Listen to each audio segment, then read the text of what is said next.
Hello student, welcome to botany after class. MGB university की सारे update पाने के लिए अभी हमारे चैनल को सब्सक्राइब कीजिए, बेल आइकन दबाना ना भूलिए, इससे कि सारे नोटिफिकेशन टाइम टू टाइम आपको मिल जाए, आप किसी भी जानकारी से वंचित ना रहें। तो आप लोगों को पता ही है कि एमजीबी यूनिवर्सिटी ने अपना फाइनल डेट शीट जारी कर दिया है। 15 तारीख से आपके एग्जाम है, तो उम्मीद है आपने बहुत अच्छे से तैयारी कर ली होगी। बॉटनी के पेपर के बारे में आज मैं बात करूंगा। तो फिफ्थ सेमेस्टर के पेपर के बारे में बात करें तो अभी तक एमजीबी यूनिवर्सिटी ने एक भी फिफ्थ सेमेस्टर का पेपर नहीं कराया है। तो अभी तक आप लोग फर्स्ट टाइम ही फिफ्थ सेमेस्टर का पेपर दे रहे हैं। तो एमजीपी यूनिवर्सिटी के कुछ अपडेटेड क्वेश्चंस मैं आपको बताऊंगा कि ऐसे क्वेश्चंस इस बार पूछे जा सकते हैं। तो उम्मीद है कि आपने तैयारी अच्छे से की होगी। अब मैं जो आपको क्वेश्चन बताऊंगा, अगर अभी तक आपने नहीं पढ़ा है तो आप उनको एक बार देख लीजिए, बाकी अगर आपने पढ़ लिया है तो उनको अच्छे से तैयार कर लीजिए, क्योंकि इनके आने की संभावना अधिक है। तो एग्जाम के पॉइंट ऑफ व्यू से अपडेटेड क्वेश्चंस हैं, मैं आपको दिखाऊंगा। और बाकी उम्मीद यही है आपसे कि ज़्यादा से ज़्यादा अच्छे से लिख के आएंगे आप, क्योंकि इस बार देखिए आप नंबर भी क्वेश्चंस के ऊपर जो नंबर लिखा है ना, 25 नंबर का लॉन्ग क्वेश्चन, तो आपको लिखना तो ज़्यादा ही होगा। तो स्टार्ट करते हैं। देखिए फर्स्ट पेपर के बारे में बात करते हैं। तो अगर हम बात करें तो आपने एंजाइम पढ़ा होगा, ठीक है। तो मैं आपको बता दूं कि एंजाइम का डिस्क्राइब कर पूरा आपको एंजाइम पढ़ना होगा कि क्या है एंजाइम। देखिए मैं छोटे छोटे क्वेश्चंस यहाँ पे लिखा हुआ है शॉर्ट में, बट इसका मतलब ये नहीं है कि आप छोटा ही पढ़ें इसे।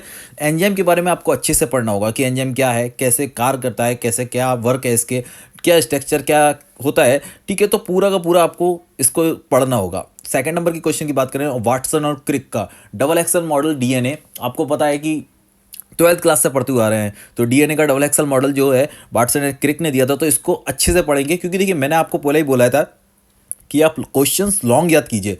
जितना भी क्वेश्चन याद कर पाओ ना, लॉन्ग याद कीजिए, क्योंकि देखिए अगर शॉर्ट आता है तो आप आराम से लिख सकते हैं, और अगर लॉन्ग आ जाता है तो आराम से लिख सकते हैं। वेरी शॉर्ट आता है तो बहुत आराम से लिख सकते हैं। इसलिए आप लॉन्ग क्वेश्चन को याद कीजिए, आराम से लिख सकते हैं, क्योंकि कुछ तो आप भूल भी जाते हैं याद करने के बाद में। कार्बोहाइड्रेट्स पढ़ेंगे तो इसमें देखिए आप ऑलीसैकेराइड्स पढ़ लें, क्योंकि ऑलीसैकेराइड्स मोनोसैकेराइड भी पढ़ेंगे, बट ऑलीसैकेराइड्स ज़्यादा चांसेस हैं आने के।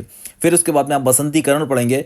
उसके बाद में आप पढ़ेंगे वृद्धि हार्मोन्स, इसमें आप जिब्रेलिन भी पढ़ सकते हैं, ऑक्सीटोसिन। ये देखिए जितने भी वृद्धि हार्मोन्स हैं, प्लांट्स वृद्धि हार्मोन्स, इनको आप अच्छे से पढ़ेंगे।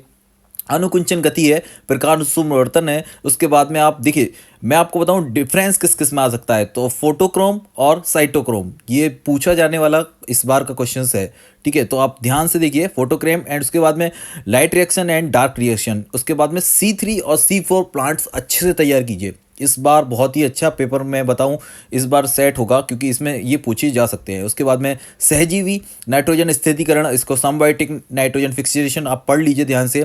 क्रेफ चक्र आप पढ़ेंगे कैसे स्टार्ट, पूरा क्रेफ लाइफ उसका पूरा साइकिल पढ़ेंगे आप। क्रेफ साइकिल को पूरा अच्छे से पढ़ लीजिए। मुंच की परिकल्पना आने के चांसेस इस बार बहुत ज़्यादा हैं, तो अच्छे से पढ़िए। मुंच अभी तक आपने नहीं पढ़ा हो तो अच्छे से पढ़ लीजिए। रंध्र कितने प्रकार के होते हैं, कैसे वर्क करते हैं, कितने प्रकार के होते हैं, ये भी आपको पढ़ना होगा कि दिन में खुलता है या रात में खुलता है और कैसे काम करता है। उसका पूरा स्टेक पूरा का पूरा मैकेनिज्म पढ़ना होगा आपको, ठीक है। उसके बाद में आप बात करें, देखिए जो थ्योरी मैं बता रहा हूँ, जैविक थ्योरी है, मूलदाब थ्योरी है, डिक्सन और जॉली थ्योरी है, इनको अच्छे से पढ़ लीजिए, क्योंकि ये पूछे जाएंगे।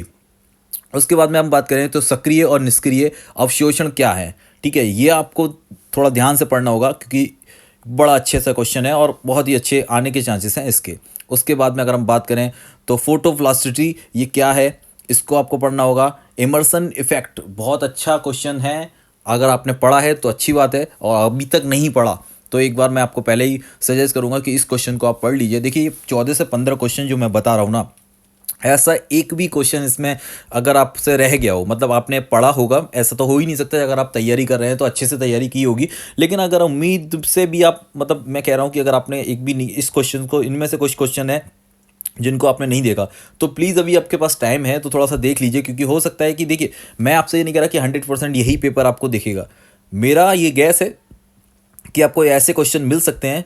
तो बस यही, इसलिए मैं आपसे कह रहा हूँ कि इस बार मतलब जो भी आपने याद किया हो उसके साथ साथ इन क्वेश्चंस को भी याद कर लीजिए, इनके पेपर में आने की ज़्यादा चांसेस हैं। और बाकी आप ये मत सोच लेना कि 100% यही पेपर में आया और कुछ याद करके नहीं है, फिर उसके बाद में पेपर आने के बाद में यहाँ पे कमेंट करो अगले दिन आके कि यहाँ पे सर रह गया। देखिए यहाँ पे विसरण भी आपको पढ़ना होगा, परासरण भी पढ़ना होगा, बिंदुस्राव भी पढ़ना होगा, वाष्पोत्सर्जन भी पढ़ना होगा, द्रवानुकुंचन, वसंतीकरण, CAM पौधे क्या होते हैं, चार ग्राफ का नियम क्या है, ब्लैकमैन का नियम क्या है।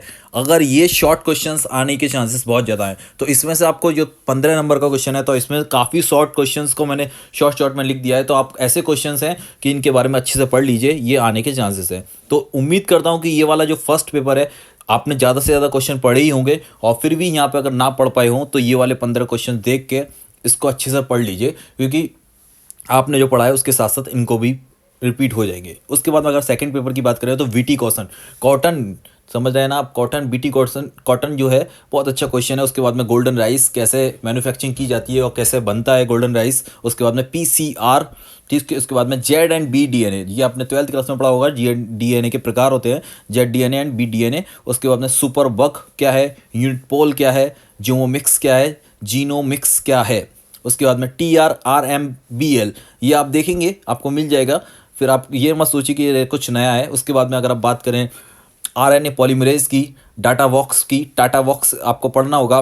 फिर ग्रिफिथ ट्रांसफॉर्मेशन, ये क्वेश्चन इस बार लॉन्ग क्वेश्चन में पूछा जा सकता है, ठीक है। ये सारे क्वेश्चन जो मैं बता रहा हूँ आपको, आप ये मत कहना कि सर इसमें शॉर्ट और लॉन्ग कौन से है। आप अच्छे से तैयारी कीजिए, ज़्यादा से ज़्यादा पढ़िए, क्योंकि लॉन्ग और शॉर्ट क्वेश्चन आए या फिर वेरी शॉर्ट भी आए, आपको देखिए नंबर भी बड़े हैं तो आपको आंसर भी थोड़ा सा बड़ा लिखना होगा। तो इस बार थोड़ा अच्छे से लिखिए। फिर उसके बाद में अगर हम कहें बॉबल्स की परिकल्पना का बारे बात करें, उसके बाद में आप 3rd नंबर का क्वेश्चन देख लीजिए। प्यूरियोकैरियोटिक RNA पॉलीमरेज और यूकैरियोटिक RNA पॉलीमरेज, ये दोनों ही पूछे जाने वाले क्वेश्चन हैं। फिर आता है 5 कैप इंडक्स। उसके बाद में micro RNA DNA fingerprints long में मिलने के चांसेस है। उसके बाद में एलिसा लॉन्ग में मिलने का, जेनेटिक कोड मिलने का चांसेस है। ये क्वेश्चन जो है लॉन्ग क्वेश्चन में मिलने वाले। और कंप्यूटर से रिलेटेड एक क्वेश्चन आएगा, मैंने बताया था आपको, सुपर कंप्यूटर ETC के बारे में पूछा जा सकता है, ये डाटाबेस के बारे में पूछा जा सकता है। तो ये क्वेश्चंस ऐसे क्वेश्चंस हैं जिनको आप अच्छे से याद करेंगे। उसके बाद में अगर हम बात करें तो प्रिंसिपल ऑफ, ये देखिए जितने प्रिंसिपल यहाँ पे लिखा है NCVI, तो ये क्या है कुछ बच्चे ने अभी तक पढ़ा भी नहीं होगा, ठीक है। तो मैं आपको बताऊं कि आप अगर नहीं पढ़ पाए हैं तो इन क्वेश्चंस को पढ़ लीजिए अच्छे से और इनके आंसर अच्छे से याद कीजिए, क्योंकि ये क्वेश्चंस आने के बहुत ही ज़्यादा चांसेस हैं, ठीक है। और बाकी अपने दोस्तों को भी ये वीडियो शेयर कर दीजिए, क्योंकि उन लोगों को भी देखिए, मैंने तो आपको पहले ही बोला था कि आप अपनी तैयारी अच्छे से कीजिए। बाकी मैं क्वेश्चन आपको बताऊंगा कि आपने अभी तक ये क्वेश्चन पढ़े हैं नहीं पढ़े हैं। अब बच्चे कहेंगे कि सर आप जियोलॉजी का पेपर बता दीजिए, तो मैं उम्मीद करता हूँ कि कल ही जल्दी से आपको जियोलॉजी के मोस्ट क्वेश्चन भी आपको बता दी जाएं, जिससे कि आप अच्छे से, अगर अभी तक नहीं पढ़ पाए हो तो वो पढ़ लें। बाकी आप देख लीजिए, ये साफ साफ आपके सामने दिख रहा है, आप स्क्रीनशॉट लेकर भी पढ़ सकते हैं और अपने दोस्तों को भी शेयर कर दीजिए कि ये क्वेश्चंस आपने पढ़े हैं नहीं पढ़े हैं। बट ये आप, मैंने पहले बोला था आपको, ये मान के मत चलना कि 100% यही पेपर मिलेगा और कुछ याद ना करो, फिर बोलो कि सर आपने तो बोला था और इसमें से कुछ क्वेश्चन नहीं आए। ये मेरा गैस है, जैसे कि मैं आपको बताता हूँ, ठीक है। आप जब पढ़ जाएंगे BSc, आप अच्छे से पास कर लेंगे, फिर आप लोग भी आने वाले बच्चों को आप बता पाएंगे कि कैसे करके क्वेश्चंस आते हैं। तो ऐसे ही मेरे पास प्रैक्टिस के पास सेट है, तो मैंने आपको बताया, ऐसे ही आप उन लोगों को बता सकते हैं। तो ये बस एक प्रायिकता है, ऐसा नहीं कि 100% यही पेपर है। वीडियो अच्छा लगा हो तो अपने दोस्तों को भी शेयर कीजिए। Thank you for watching student, thank you for comment, thank you for support.